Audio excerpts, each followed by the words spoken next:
Batuhan Tütün yıllardan bu yana Türkiye'de ilk ve tek kayıtlı olarak Kafkas çoban köpeği üreten çiftlik sahibi. Burada görmüş olduğunuz bu butik çiftlikte 12-13 tane köpek var. Köpeklerin tamamı dünyanın farklı noktalarında yarışmalara girmiş, derece elde etmiş. Hatta dünya şampiyonluğu yaşamış köpeklerin kanatlarına sahip.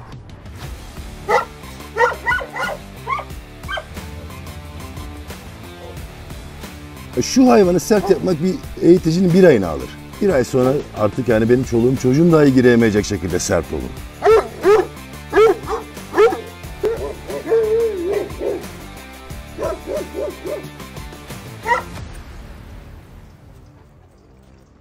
Yeni bir videodan herkese selamlar arkadaşlar. Türkiye'nin farklı noktalarını sizler için gezmeye devam ediyoruz. Bugün neredeyiz? İzmir'deyiz, Ödemiş'teyiz. Birbirinden güzel Kafkas çoban köpeklerini bu videoda ekrana getireceğiz. Öncelikle Batuhan abicim selamünaleyküm. Aleykümselam kardeşim, hoş Nasılsın, geldin. iyisin? Teşekkür ederim, sizleri sormalı. Allah'a çok şükür biz deyiz. Değerli dostlar, Batuhan abi, Batuhan Tütün yıllardan bu yana Türkiye'de bildiğim kadarıyla ilk ve tek kayıtlı olarak Kafkas çoban köpeği üreten çiftlik sahibi diyebilir miyiz? Doğru. Abi öncelikle izleyenler seni bir tanısınlar. Irkla ilgili bilgiler vermeden önce. Batuhan Tütün kimdir? Ne zamandan beri bu ırkla ilgiliyiz? Yaklaşık 30 yıl oldu kardeşim benim bu ırka ilgim. Daha ben 20 yaşlarda civarıydım işte. Görev yaptığımız bölge vardı. İşte Doğu'da, Kars'a gittik, Edirne'de, Kırklareli. Bir Kars Posof'ta gördüm. Evet. Bundan 30-32 yıl evvel. Bir de Bulgaristan sınırına görmüştüm ben bu cinsi. Ondan sonra bir sevdim bu arkadaşları. Seviş o seviş, daha da kopamadık. Abi mükemmeller. Beslersen dedim, ben böyle bir şey beslerim herhalde. Daha o yıllardan bu yıllara kadar başka da ırk bakamadım zaten. Harika. Ben bu videoda izleyenlere bu ırkla ilgili merak edilen her soruyu sana yönelteyim istiyorum. Çünkü Türkiye'de bu konudaki en yetkin, en bilgili, en donanımlı isimlerden bir tanesinden bir aradayız arkadaşlar. Öncelikle Kafkas Ovşarka diye bir tabir var.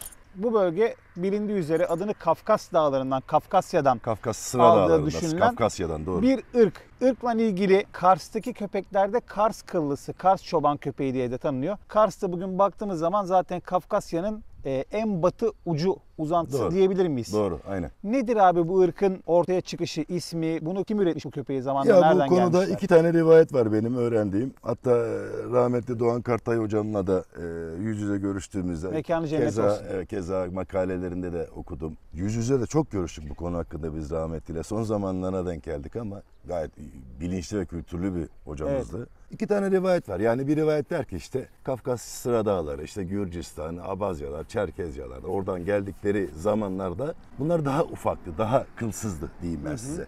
Şimdi hani bizim kardeşlerimizin Kars kıllısı dediği tip biraz daha fit ama daha atık gibi duran. Evet. Ruslar zamanında da Ruslar savaş köpeği yapmak için bunları almışlar. Biraz daha ıslah etmişler. Bu tip ortaya çıkmış. Bir rivayet eder ki işte Tibet Mastifinden gelmiş, oradan gelmiş, buradan gelmiş. Ama benim Rus kardeşlerimizle de arkadaşlarımızla da alışveriş yaptığımız arkadaşlarla da sohbetimden mütevellit denilen onların da ortak kanısı o. Kafkasya Sıra Dağları seni çok seviyor. Sevgi arsızı. Hepsi bana aşık. Maşallah abi. Gerçekten çok iri gövdeleri var. Bu arada bu köpekler çok ürkütücü görünüyorlar. Yani çok sevimli hareketler yapsa dahi vücut tipleri, kafa tipleri, o kalın gövdeleri bir de üzerine ilave de bir kürk binince abi. Doğru. Hani böyle yeleli bir aslan gibi insanı gerçekten karşıdan gördüğünde ürkütüyor. Aynı zamanda ırkta da benim mesela daha önce Ukrayna'ya yaptığım gezilerde ya da Rusya'ya yaptığım gezilerde inanılmaz sertlerdi Kafkas çoban köpekleri. Sertler, çok saldırganlardı. Doğru. Yani şimdi ama bizim burada siz dahi bakın geldiniz işte eşinizle, dostunuzla. Burada şu ortamda benim köpeğimin sert olmaması gerekiyor. Sert olacaksa bunun yavrusu oluyor zaten. Evet. Yani alan insan, yani bir golden da sert olabilir. Kesinlikle. Önemli olan yetiştiricidir. Yani bu hayvan ne iş yapacak? Bu hayvan ya çoban köpeği olacak ya da nasıl oynuyor? Ya da alan koruması yapacak. O zaman böyle terrier olur. Keyfe yani. Bak evet, şu anda da süs köpeği yani gibi demek istediğim şu, siz bunu alırsınız, bu hayvanı almayacaksınız zaten. Ben evlat diyorum, ne insanlar işte Kafkas diyor, kıllı diyor vesaire vesaire. Bunu almayın, siz bunun yavrusunu alıyorsunuz. Evet. 3 aylıktan aldığınız zaman ya çobanlık için eğitilecek ya da alan koruma için eğitilecek. Ama alan eğitilen köpeğe şu demirler, şu hasır demirler falan inanın tutmuyor. Evet. Bunlar demirleri ısırıp çıkan hayvanlar. Abi bir de çok baskıcı ısıran hayvanlar. Ben bunların birkaç tane de internette böyle koruma videolarını izletmiştim. Yani Kafkaslara kolluk ısıttırıyorlar, full box ısıttırıyorlar. Yetiştirmeyle alakalı. Yani neler yapıyorlar? Ben bir hayvanı sert yapmak şu hayvanı sert yapmak bir eğiticinin bir ayını alır. Bir ay sonra artık yani benim çoluğum çocuğum dahi giremeyecek şekilde sert olur. Ama şu halde benim ne durumum var? Benim torunlarım da giriyor içeri, bunlarla oynuyor. Hatta bunun üstüne yastık bağlayıp binmeye çalışan var. Torunlarım ufak Evet. torun öyledir. O biraz haşarı. Uysal olmak zorundalar burada. Ama gece inanın başka bir yaratık oluyorlar. Değil mi? Değişiyorlar. Tabii. Ben ne kadar bunları sosyal yapsam da bunlar artık yani en ufak bir sese dahi oradan şu yükseklik benim 1.40'tır standarttı benim Kafkas çoban köpeği perde yüksekliğim. 1.40'tan rahatlıkla çıkıp hatta şu tellerin öbür tarafına geçebilen Evet. dana bunlar. Şu anda ama mutlu. Salalım mı adamımı oynasın rahat rahat ya? Tabii Hadi salabiliriz. gez sen, tamam gez. Tamam, bak keyfine. Duruyorsan da dur yanımızda. Maşallah, nazar değmesin. Bunun adı nedir abi bu arada? Kabul. Kabul. Var mı Kabul. bunun bir derecesi ve kariyeri, Türkiye'de Bunun yarışmalara girdi mi? Şimdi bunların kulakları kesik diye biliyorsunuz. Bizim federasyon, ben KİF'e bağlıyım. Hı. Bizim federasyonumuzda kulağı kesik hayvanlar yarışma yapamıyor. Yani Dahil yasak edilmiyor, demişler. alamıyor. Doğrudur. Hatta onun için onun teyzesinin oğlunu getirdim, Orkan. O 2 aylık mesela. O kulakta olmasının sebebi de o. Yani en azından yarışmalara gireyim ve insanlar Kafkas'ın ne olduğunu birebir canlı Bilsinler. görsünler. Bu Igor'un yeğeni, o da Igor'un birebir oğludur. Igor dediğimiz Igor Signant Kennel'dan dünya şampiyonu 2016-2017. Çok iyi, Butkunu maşallah. Tabakini'den sonra. Baştaki 2 tane kız da Butkunu Tabakini'nin birebir torunlarıdır. O senin dediğin Gürcistan'da arkadaş. çekim yaptığım. Onun birebir torunlarıdır şu 2 tanesi. Ve şu ortadaki siyah. Onların kız kardeşidir o da. Muazzam. O zaman şöyle yapalım abi. İzleyenlere kadrodaki diğer köpeklerimizi de gösterelim. Çünkü burada farklı renkte olan köpekler de var arkadaşlar. Komple beyaz olan var. Mesela beyaz Kafkas çoban köpeği olur mu diye bir soru vardı. Sarı Aynen. tonlarda olanlar var, koyu tonlarda olanlar var. Şimdi oradaki amacım da benim, buradaki olay şu. Yani insan geliyor mesela, ticari anlamda düşünelim. Ya bunun işte siyah yok mu, bunun koyusu yok mu, bunun açığı yok mu demesinler. Şimdi bakın bu Kafkas'ta renk skalası bu kadar geniştir. 16-17 tane renk vardır. Onların ana renkleri de budur. Koyudur, sable'dır, red sable'dır, black grey'dir, white'dır, işte white brindle'dır. Bunlar var. Hangisini istersen ona bakarsın. Ama renk skalası 16-17'yi geçmez. İlla yani Kafkas dediğimiz bizim yüz maskesi olmak zorunda ya da olmamak zorunda diye bir şey yoktur bizde. Zaten sen de eskiden beri bu işin köpekler içindesin. İngiliz, evet. Bakar bakmaz sizinkinden daha kolay bizim işimiz. Mesela Kesinlikle abi, tabii. Kangal yürürken 100 tane adamdan 100 tanesi hep ayrı kafadan bu kangal değil, bu bilmem ne olayı var. Ama Evet. bizde o yok. Bizimki 1 kilometreden bu Kafkas dersin, herkes de onu onay verir. Kesinlikle öyle abi. O yüzden burada renk skalasını biraz geniş tutmaya çalıştım. Ben bu arada beyaz Kafkas üreticisi olarak dünyada 4.'üyüm. Süper. Resmi olarak da federasyona bağlı, Kafkas üreticisi olarak da FCA'ya bağlı 28.'yim ben. Türkiye'de tekim. Harikasın abi. Peki. O zaman bu keyifli hobi bahçesini izleyenler bir görsünler. Bu arada gerçekten çok keyifli bir yer olmuş. Zeytin ağaçlarının altında arkadaşlar çok güzel cici bir tane böyle bir köy evi gibi bir ev var. Çiftlik evi tarzında. Köpeklerin kafesleri de oldukça keyifli. Rahatça hareket edebilecekleri bir ortam tahsis etmişsin. Onlar için geldik. Şehirden Bahçede kaçmamın sebebi o. 3500 metrekare müthiş bir alan. Doğru. İzmir merkezde yaşarken arkadaşlar Batuhan abi köpekler adına yaşantısını bütünüyle değiştirmiş, buraya Aynen. taşınmış bir isim. Aynen, doğru Hadi abi o söylüyorsun. zaman geçelim kadroyu Buyurun. birlikte yavaş yavaş tanıyalım.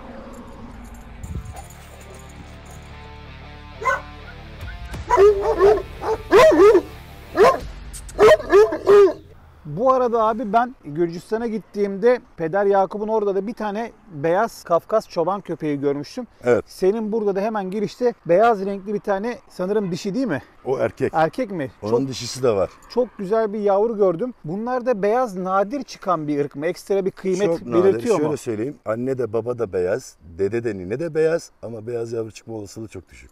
Dolayısıyla nadir çıkan renk olduğundan Kıymetli oluyor. Kıymetli oluyor. Yani piyasası atıyorum yurt dışında. Bir de anası babası şampiyonluk almışsa şeş kaza 6-7 bin eurodan aşağı değil. Kaldı Evet. ki ülkemizde bu rakamları vermemiz zaten çok zor. Evet, aslında şu da var abi, mesela global piyasada 5-6 bin birim para olarak bunu düşünmek lazım. Ülkemizde euro çok pahalı olduğu için astronomik bir rakammış Doğru. gibi Onlara- geliyor. onlara Adamların göre- para birimi Evet. euro olduğu için onlar da 5-6 bin birim para. Bu arada değerli dostlar, burada görmüş olduğunuz bu butik çiftlikte 12-13 tane köpek var. Köpeklerin tamamı dünyanın farklı noktalarında yarışmalara girmiş, derece elde etmiş. Hatta dünya şampiyonluğu yaşamış köpeklerin kanatlarına sahip. Örnek veriyorum, şu anda birazdan ekrana getireceğimiz beyaz köpeğin babasının ve annesinin kariyerinden bahsedebilir miyiz abi, beyaz yavrunun?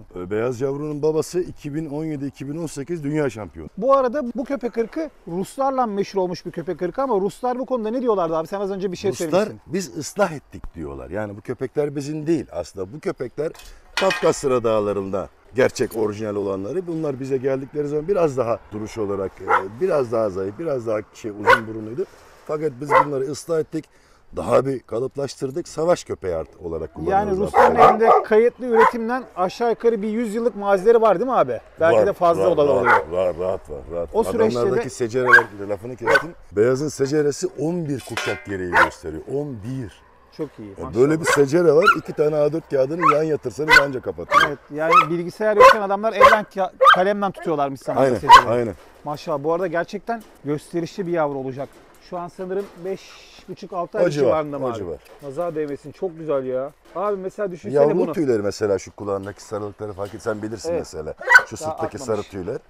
1 yaşına gelince anca atacak ve bu hayvanlar biliyorsunuz 2,5-3 yaşına kadar gelişiyor. Evet, bunu 3 yaşına getireceksin abi. Buna güzel bir kuaför, güzel bir tarama, böyle pudralar, fönler, mönler. Sonra alacaksın İzmir'de kordonda böyle dolaşacaksın abi. Bu arada buraya yılda 3 kere kuaför geliyor inan. Bunların yıkaması, taraması, kurutması vesaire gerçekten ciddi bir iş. 4 ayda bir geliyor arkadaşlar. Süper. Sağ olsunlar. Beraber birlikte hemen çalıştığımız. Yanında da arkadaşlar o Butkuno Tabaki'nin kızının torunu. 2019-2020 şampiyonu biliyorsunuz zaten Butkuno Tabaki'ni.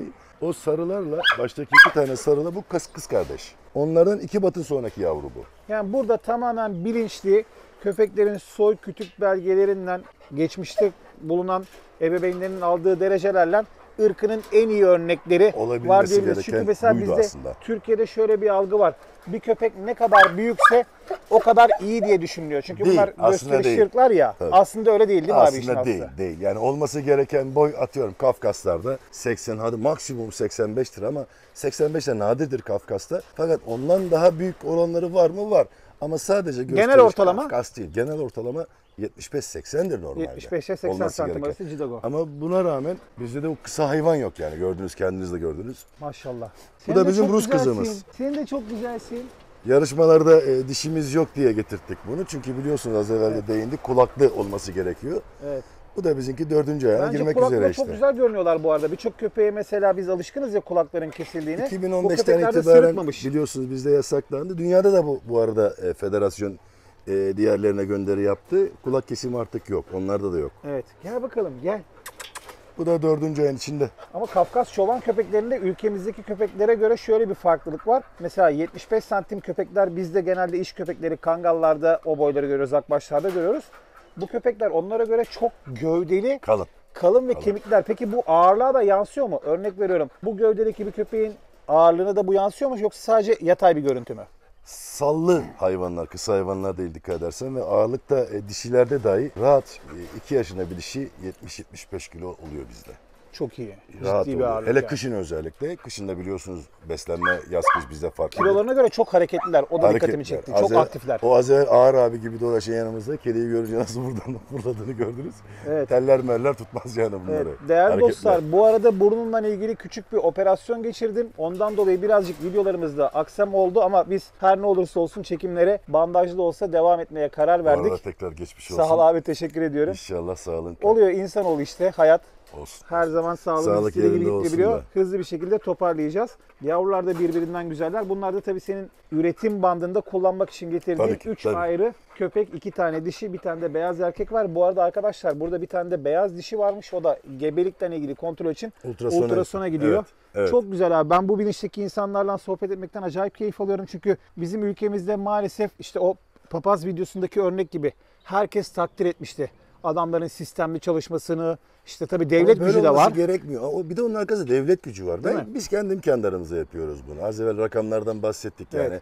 İnce ince hesaplamaya kalkarsa inenin birinin de üstüne çıkıyor. Hadi başlıyorum dediğin mu? En basit çiftliğin başlangıç fiyatı 1 milyon lira abi. Başlıyorum dediğin anda. Kesinlikle. Yani şuradaki bu vasıflardaki köpekleri toparlamaya kalkarsanız rakamlar... Bu arada abi kafes sisteminde çok hoşuma gitti. Köpeklerin yağmurdan korunabilecekleri, soğuktan korunabilecekleri bir alan var diyeceğim ve soğuktan zaten korunmaya ihtiyaçları yok. Daha çok soğuğa çıkmaya çalışanlar diyelim. Evet. Öne doğru gezinti halinde hareket edebiliyorlar. Evet. Kaç metreye kaç metre abi kabaca kafesler? 15'e 3'tür benim padoklar. Kulübelerin olduğu yerde 2,5'a 3'tür. Ama öne doğru 15 metre rahat koşu gidiş geliş alanları var. 45 metrekare her bir kafes maşallah, süper Doğru. abi. Fakat şu var, sadece kafeslerle bitmiyor bizim işimiz. Arka tarafta mesela benim lastiklerim var. Aha. Traktör lastikleri. Bunlara 1 yaşından sonra spor olayımız var bizim. Haftada bir gün 2 gün. O lastikler de 40-50 kilo. Yani bizim Buradan yürüyüş yolum var Tabii. karşı dağa. Dere yolunda var mesela karşıda. Haftada 2-3 gün ben spor yapmıyorum. Onlar yapıyor. Ben motorla gidiyorum arkalarından. Bayağı bunlar lastikleri alıp gidiyorlar ya. O göğsün patlama olayı, daha kaslı olma olayı başka türlü yaratamazsınız. Evet. Öbür türlü yiyeyim içeyim yatayım yağ bağlar hayvan. Buradaki kadroda da şu dikkatimi çekti. Tamamı genç damızlıklar. Yani böyle Genç. 4-5 yaşının üzerine çıkmış köpekler yok. Hepsi genelde 2 yaş civarlarında. Şöyle değil mi? değil. Secereli üretimlerde 4-5 yılda bir rotasyon yapmak zorundasınız. Şimdi ben adama vermişim 2 yıl evvel, 3 yıl evvel bir tane dişi adam tekrar bir abi bana erkek var. Yani ben hangisine ne verdim bütün secere listesine baksam dahi bazen yanlışlık olur. Dolayısıyla bizim bu zamana kadar yaptığımız her şeye ters düşer. Kardeşi kardeşle eşleştirir, anneyi oğulla eşleştirir vesaire olmaması gerekir. Ne yapmanız lazım o zaman? 4-5 yılda bir damızlıklarınızın hepsini rotasyon yapıp elden çıkartıp yeni kanlar almanız gerekiyor. O mevcut olanlarla alakası olmayan kanlar almanız gerekiyor. Sistem bu. Evet, kesinlikle doğru söylüyorsun abi. Bu da önemli bir bakış açısı. Artı yani 9-10 yaşına kadar çiftleştirmeye kalkıyorlar ki biliyorsunuz federasyonumuzda böyle bir şey yok. Yani 6-7 yaş maksimum eşleştirme yaşıdır. Ama yılda birdir bir de üstelik. Öyle 6 ayda bir, her 6 ayda bir her kızana geldi eşleştireyim olayı bizde yok. Yılda bir kere eşleştirme yapıyoruz. Kafamızda rahat. Dişilerimiz daha sağlıklı, erkeklerimiz daha sağlıklı oluyor. Ve kime ne verdiğimizi bildikten sonra da problem olmuyor o zaman. Müthiş abi. Mesela bu baştaki köpeğimizin rengi kafeste görmüş olduğumuz yavrular kadar koyu değil. Daha Sırtı koyu, önü sarı. Bundan da ilgili bilgi verebilir miyiz değerli takipçilerimiz abi? Bu da red sable dediğimiz yani maskeli sarı. Onlar kırmızı diyor, biz sarı diyoruz. Bu maskeli. Mesela yan taraftaki tamamen maskesiz. Direkt sable diye geçiyor bizde. O renk skalasını az evvel bahsetmiştim yani renk dağılımlarının çok geniş. 16-17 tane renk skalası var. Ala görünebiliyor mu parçalı renk abi bu köpeklerde? Makbul müdür? Brindle makbul değil. Değil mi? Brindle, ona biz brindle diyoruz mesela, makbul değil. Federasyondan dahi bir sıkıntı yaratılabilir. Yani bunların olması gereken renk bu değil diyor. Yani bunda kanda bir bozukluk var diyor dolayısıyla. Full siyah mümkün mü? Full siyah da değil. Yani siyah dahi olsa en kötü Mutlaka bir ihtimal kırçıllık patilerin istiyor yani. göğsündeki o beyaz fikstir hepsine değişmez. Göğsündeki o beyazlık patisinin ucunda çok az da olsa o beyazlık olmak zorunda. Peki Batuhan abi şu anda toplamda kaç erkek kaç dişimiz var çiftlikte? 3 erkeğimiz var bizim. 9 tane de dişimiz var kardeşim. Evet, ilk baştaki 3 padokta daha çok sarı tonlarda olan köpekler vardı. Ama işte bak yeleli aslan burada yatıyor abi. Ay maşallah. Nazar değmesin. Sırta bak okey masası gibi. 4 kişi geç. Biri öne biri arkaya 2 kişi yan ver abi. Adamın sırtında okey oynayabilirsin yani. Istakayı koysam duracak. Onun doğumu yakın. Şu arkadaşın Orkan'ın annesi. İçeride bekliyorum bugün yarın. Bir tane de burada havile dişimiz var ha. Evet. Bebekler geliyor yoldalar. Orkan'ın annesini görebiliyorsunuz herhalde. Yan taraftaki erkeğimizin annesi kendisi. Peki abi biz senin iletişim bilgilerini izin olursa buraya Tabii ki, ekleyelim. tabii ki, Kafkas tabii çoban köpeği almak isteyen takipçilerimiz olabilirler. Birçok kişi de bana bu konuda zaten soruyu yöneltmişler. Bak sen. Onun da renk tonu çok güzelmiş bu arada. Çok seviyorum onu rengini. Benim de en sevdiğim renk tonlarından birisi. Hemen annesinin renginde. Annesini de az evvel gördün zaten biliyorsun. Annesi. Benim mesela Kafkas çoban köpeği dendiğinde karakteristik olarak aklıma gelen köpek bu abi. Ağzıyla, burnuyla, kafasıyla, kulağıyla tam olarak Kafkas çoban köpeğinin tanımı olan bir köpek gibi gördüm ben onu. Bilmiyorum doğru mu? Vallahi benim içime siniyor hepsi. Çünkü saf kere safsa bu. Yani bizde de az evvel de dediğim gibi hiç boş köpeğimiz yok. Bu da bahsetmiş Kafkasımız olduğun yok. yarışmalar için getirdiğin kulaklı erkek galiba Doğru, değil mi? doğru. Orkan bu arada Papi Türkiye şampiyonu, Junior Türkiye şampiyonu, Grand Junior Türkiye şampiyonu ve Yetişkinler Türkiye şampiyonu. 1-2 ay içerisinde dünya şampiyonasına gidecek o. Çok iyi. Yani ülkemizi Kafkas çoban köpeklerinde dünya şampiyonasında temsil edecek Tabii. bir köpekle beraberiz abi. Ruslara ben buradan Muazzam. hayvan götürüp onlarla beraber Harika mücadele abi. yani. Nerede olacak peki yarışma? Zagreb, Hırvatistan muhtemelen. Şimdiden başarılar paylaşımlar diliyorum oluyor. abi. Bakalım inşallah nasip. O da Güzel. yani 1,5 yaşında o da. Bakalım rakipleri nasıl çıkacak abi. Umarım güzel bir başarılar ülkemize Yani ne döner. çıkarsa çık. Benim için önemli olan nedir biliyor musunuz? O atmosferi solumak. Buradan bir hayvanı Türkiye şampiyonasına Türk federasyonumuza bağlı olarak götürmek. Evet. Yani bunlar merdiven altı olsa biliyorsunuz zaten oraya buraya götüremiyor. Yani ben aldı köpeğe getirdim. Dünya şampiyonası öyle bir şey yok. Bu hayvan 50-60 kere ringe girdi. Tabii ilk önce ırk yeterliliği test edilecek. Tabii. Irk yeterlilikten sonra kendi grubunda yarışacak. ırkında yarışacak, yaş grubunda yarışacak vesaire. Önce burada bir kariyer yapacak. Uluslararası şampiyon adayı belgelerini tamamladıktan Farklı sonra farklı dünya illerde 3 şampiyonasına kez gidiyorsunuz. birincilik alacak Tabii. ki ondan sonra yurt dışına çıkabilsin. Yani en az dediğim gibi 50-60 kere ringe girdi bu hayvan. Muazzam. Yani o bir de bu Daha 1,5 yaşında halbuki. Daha 1,5 yaşında Papi'den başladı. 3 aylıktan da yarışmalara başladı. Abi bu adamın hayvan. ringe götürme getirme maliyetlerinden zaten ciddi bir para harcamışsındır Ciddi yani şu rakamlar. an. Yani daha önce de görüşmüştük bir arkadaşımızla. Minimum yani en az hiçbir şey yemeseniz, hiçbir şey orada kalmasanız 60-70 bin lira. Onun yanına doğru geçelim mi o zaman? Tabii. Ha, kocamansın ya sen. He? Kocamansın ya sen. O da küçük bebeğimiz. Sen yarışmalara girip Türkiye'yi mi temsil edeceksin? Futbolda bir başarımız yok. Belki sen bir başarı getirirsin. Çok gövdeli maşallah, nazar değmesin. Mesela bunun jidogosu ne kadar abi? Hiç ölçtün mü? Hiç hoşmadı. Böyle bir gereksinim Yani, duymadın değil mi? Çünkü benim boyla ilgili takıntım yok. Yani Bence- ben daha önce de söyledim ya, olması gereken tip 77-78 var. Rahat rahat. Vardır ama olması gereken kalıp, o tip buysa bu. Abi çok önlü ya. Aslan yarısı gibi ya maşallah. Bu arkadaş 60-70 kilo lastikle koşuyor. Koşuyor. Bu Nazar değmesin. patlaması o yüzden. Başka türlü göğüs patlamaz. Yağa bağlar. Renkleri de çok hoşuma gitti. Biz Ukrayna'ya gittiğimizde abi sabah Uzgorod civarında bir kasabada kalktık. 4 aylık bir yavruyu tartmıştım ben. 4 aylık yavru tam 41 kilo geldi. Gelir 4,5 abi, aylık gelir, bir yavru yani. gelir. İnanılmaz bir şeydi bu benim için. Ya bunlara kilo aldırmak çok kolay ama dolu kilo aldırması lazım insan. Evet. Yani ben şu yavruları 1,5-2 ayda 60-70 kilolara da çık. Önemli mevzu o değil ki. Değil. Mevzu kalıbıyla beraber, kasıyla beraber kilo alsın. Evet, Yağ ama bağlayıp yürüyemedikten sonra, varil gibi yuvarlandıktan sonra anlamı yok. şunu söyleyebiliriz. Aferin oğlum. Kafkas çoban köpeği arkadaşlar gerçekten alan koruma konusunda oldukça başarılı, etkin bir köpek ve boyutlarına göre çok aktif ve hareketliler. Çok da keyifli bir ırk. Benim acayip hoşuma gitti abi. Benim mesela Kafkas çoban köpeklerine karşı ilgimi ilk önce internette Kafkas yazdığımız zaman her zaman karşımıza çıkan viral bir video var abi. Evet. Böyle 2 tane siyah köpek Hırvat bir arkadaşın elinde böyle şaha kalkıyorlar. Onun arkasından da farklı iri köpeklerle ilgili viral olmuş bir adam. Evet. Mesela birçok kişi de aslında Kafkas olmayan köpekleri bu yüzden dolayı Evet. Kafkas zannetti. Ondan sonra Çok iri köpekler tabii olarak ki. görünüyor ama Bir de şu var ama yani internette o çekim açıları, işte fotoğraflarla oynanmalar vesairelere bakıp insanlar Evet. ya işte bu hayvan bu kadar mı olur, bu kadar mı olur? aynı köpeğin bir tane videosu var. Mesela başka videosu yok. Halbuki orada bir tane hayvan var, o da Zafir. Zafir Kafkas değil zaten. Ben bulursam onun da görsellerini buraya Tabii ekleyeyim. ki Zafir Kafkas değil. Artı Jozo'nun az evvel de bahsettim, bilmiyorum söylemem gerekir mi? Jozo'nun daha dünyada bu zamana kadar kendi köpeklerinden olmuş bir yavru yok. Anladım. Hepsi kısır.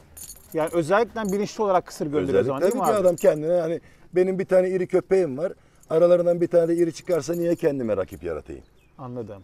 Durum bu. Ya yüksek rakamlarda da satıyor yani. Bize göre yüksek, onlara göre belki değil. Peki abi ortalama olarak bir Kafkas çoban köpeğini seninki gibi bilinçli, soyu belli, secereli, evraklı olarak almak istesek 3 aşağı 5 yukarıya nasıl bir rakam ödememiz gerekir? Türkiye'de 20, 25, 30 civarı benim satışım. Benim yurt dışına satışım $1.500. Evet. Şu anda uygun yurt dışından çünkü bu köpekler en az $1.000'dan başlıyorlar. Nakliye, En az hayır, $1.000'dan nakliye. Yurt dışından şunu söyleyeyim ben arkadaşlara, yani bu kahvelerde oturup konuşuyor bazı arkadaşlar, çok biliyorlar bazı mevzuları. Ben Gürcistan'a giderim, 2 tane Kafkas alırım, gelirim. $500 da Kafkas var. Var. Var abi. Ama sen Şeşkaz'a o hayvanı belgesiz kaçak yolla çıkartmaya kalktığın zaman kardeşim 4,5 yılda cezası var Gürcistan hapishanesinde. Evet. Hadi yakalanmadın, çıktın kaçak. Bu hayvanın seceresi yok. Gürcüler bu kadar önem veriyorlar mı bu işe abi Tabii, ya? kaçak yolla oradan hayvan çıkartmaya kalktınız mı başınız ciddi ağrıyor. Evet, bir de ben sana Dolayısıyla söyleyeyim abi, lafını ucuz. unutma ne olur. Bir köpeğin, bir yavrunun, 3 aylık bir yavrunun yurt dışından en yakın Bulgaristan'dan bahsedeyim $700 buraya gelmesi. Evet. Rusya işte atıyorum Sırbistan, diğer Romanya ülkelerden falan, evet. gelmesi $1.000 ile $1.500 arası sadece nakliye. Kimse bana hakem kesmesin yani. Evet. Kamyonun arkasına atarım. Bir de bu getiririm, kadar böyle bir şey bilinçli yok. kanatlarının bir araya toplandığı bir tesis varken bence Kafkas çoban köpeğine ilgi duyan kişilerin kesinlikle tanışması gereken bir adamsın abi. Benim 4 Burada tane, hazırı var benim yani. bu batın 4 tane rezervem var yurt dışı. 2 tanesi Rusya. Çok iyi. Çünkü ben Rusya köpek satan adamım. Adam gidiyor Rusya'dan hayvan satıyor, satın alıyor. $1.000 nakliye ediyor. Ben Ama köpeğin parasını İtalyanlarda hep geçtim böyle diyor bir yani. psikoloji vardı. Mesela Sinan abi, Sinan Çinoğlu çok kıymetli bir Alman çoban köpeği yetiştiricisi. Alman çoban köpeğini Almanya'dan almaya çalışanlar da var. Var abi işte getirmişler yani. Var iyileri Yani burada zaten var. adamların olabilecek bütün kan hatları, hatta hemen hemen dünya şampiyonlukları kazanmış bütün anaların, babaların, dedelerinin, ninelerinin yavruları burada. Secereleri adam boyu. Şampiyonluklar almış bu hayvanlar. Boş hayvanlar değil yani. Ben bu hayvanların yavrularını sana 25-30 bin lira, 20 bin lira satıyorum. O da kaç dolar oluyor? 600-700 dolara geliyor. Aynen öyle abi. Senin nakliye paranın yarısı. Kesinlikle doğru söylüyorsun O abi. zaman gideceksin kardeşim. 1000 dolar hayvana vereceksin. 1000 dolar nakliye. Nakliye 2000 vereceksin. dolar cebinde paran varsa git al. Ne diyeyim ben Kesinlikle. yani. Kesinlikle. Orkan yavaş yavaş vedalaşalım. Şampiyonda sana başarılar. Hava kararmadan ben istiyorum ki izleyenlere köpeklerle ilgili de birazcık detay görüntüler alalım abi. Olur, olur. Çok Siz nasıl teşekkür ediyorum. isterseniz. Benim çok keyif aldığım bir Ben teşekkür sohbetti. ederim. İyi Bu ki videomuzda geldiniz. da arkadaşlar Kafkas çoban köpeklerinden ilgili temel bilgiler verdik. Onları bir daha check etmemiz gerekirse Kafkas Ovşarka ırkın Kafkasya bilinen Ovşarka, ismi. doğru. Ovşarka da çoban köpeği demekmiş aslında arkadaşlar. Ovşarka kelimesi ırk demek değil. Değil. Ovşarka çoban köpeği demek. İşte Yöresel bölgenin Central birinden Asyan Ovşarka, işte Orta Orta Asya Asya çoban çoban köpeği. köpeği. Cao Aynen öyle. dediğimiz. Kal- Alabayi Evet. isimle hitap ediliyor genelde. Aslında Cao. C-A-O Central Asyan Ovşarka. Yani Ovşarka kelimesini insanlar ırk gibi algılıyor. Değil. bölgeye göre değişiklik gösteriyor. Bak nasıl uyuz oluyor kameraya diyor Tabii, ki kamera yaklaşma fobisi diyor. var. Yeter artık diyor yani. Gürcistanlılar Nagazi diyorlar.